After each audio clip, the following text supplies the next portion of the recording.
1941, a state of war.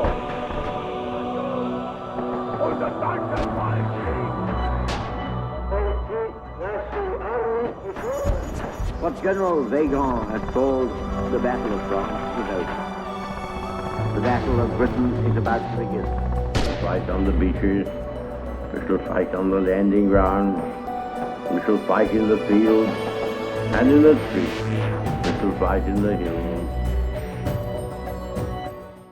Hey you guys and gals, this is Alden for the Mosin Crate. First things first, I can't discuss anything sales related here on YouTube. That includes things like how much are they, where can I buy them, how can I buy them, because YouTube will delete the video.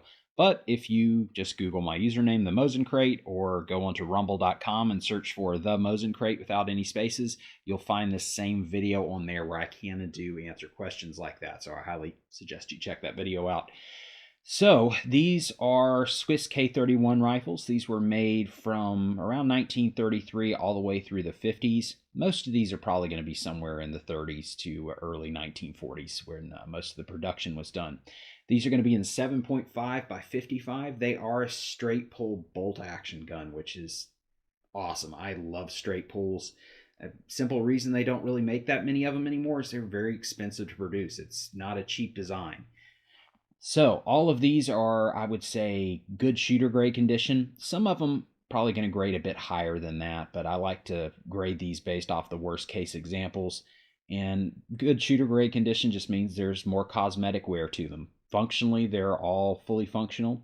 Some of them, again, will grade higher. You can find under the butt plates. Not all of them will have it, but a lot of them do. I'd say probably about 75%. It's a thing called a troop tag. So you just take your screwdriver, unscrew it, and underneath you'll find usually a troop tag that has the guy's birth date, their name, rank, and their home address. So this guy was born in 1917. I cannot read his cursive that well.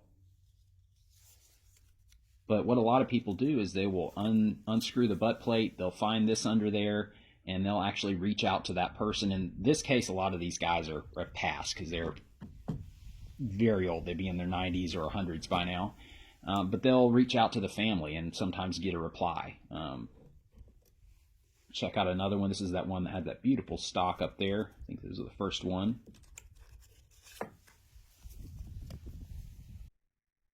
And these are just neat because they are one of the few World War II era guns that we're still getting imported these days, albeit in a lot lower numbers than they used to be imported.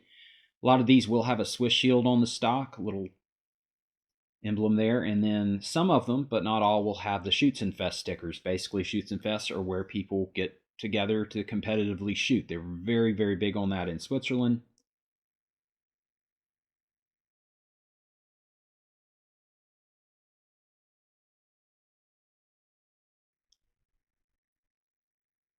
All of these will have a Swiss shield on top of the receiver.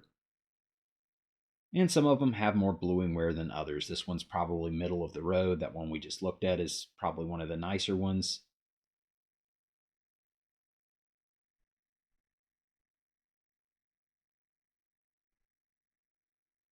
Some of them have slings, some of them do not. Some of them have the muzzle covers on them. You can see the brass ones and then the aluminum. The reason they switched from brass to aluminum is because during World War II they were running low on brass production, so they switched over to aluminum for metal, conserving metal. Import markings on these is very discreet compared to old import markings is on the bottom of the barrel.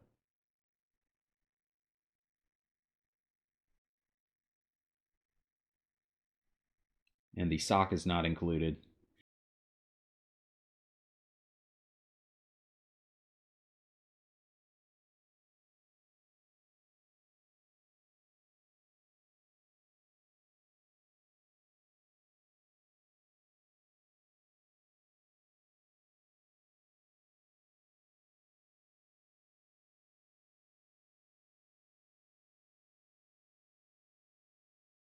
They're great rifles. If you don't have one yet, I would highly suggest getting one because I can't, again, it's YouTube, so I can't really talk pricing, but just in general, you can get a Swiss K31 for a little bit more than what a Mosin Nagant 9130 is selling for.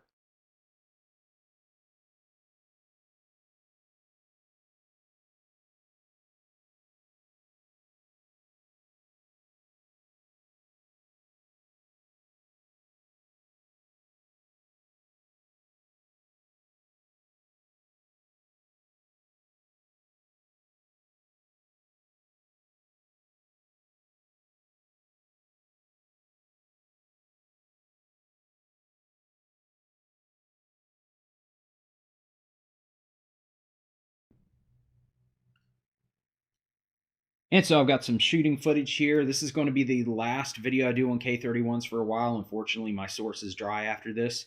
Thank you so much for watching, and we'll catch you next time.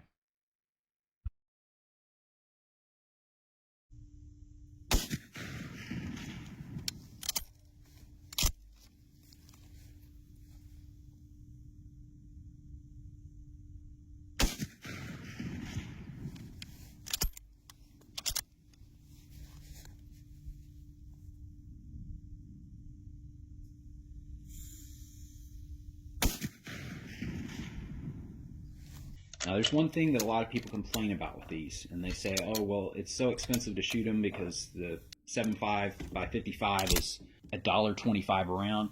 Well, it's just like if you're going to own a Ferrari, you're going to have to put premium gas in it. It's the same thing with these guys. There's some guns out there you can get cheap surplus ammo for. There's others it's a bit more expensive like this. But you're going to find the performance on the K31 is probably going to beat any of those other military surplus rifles you have. They are literally one of the most accurate rifles you can get.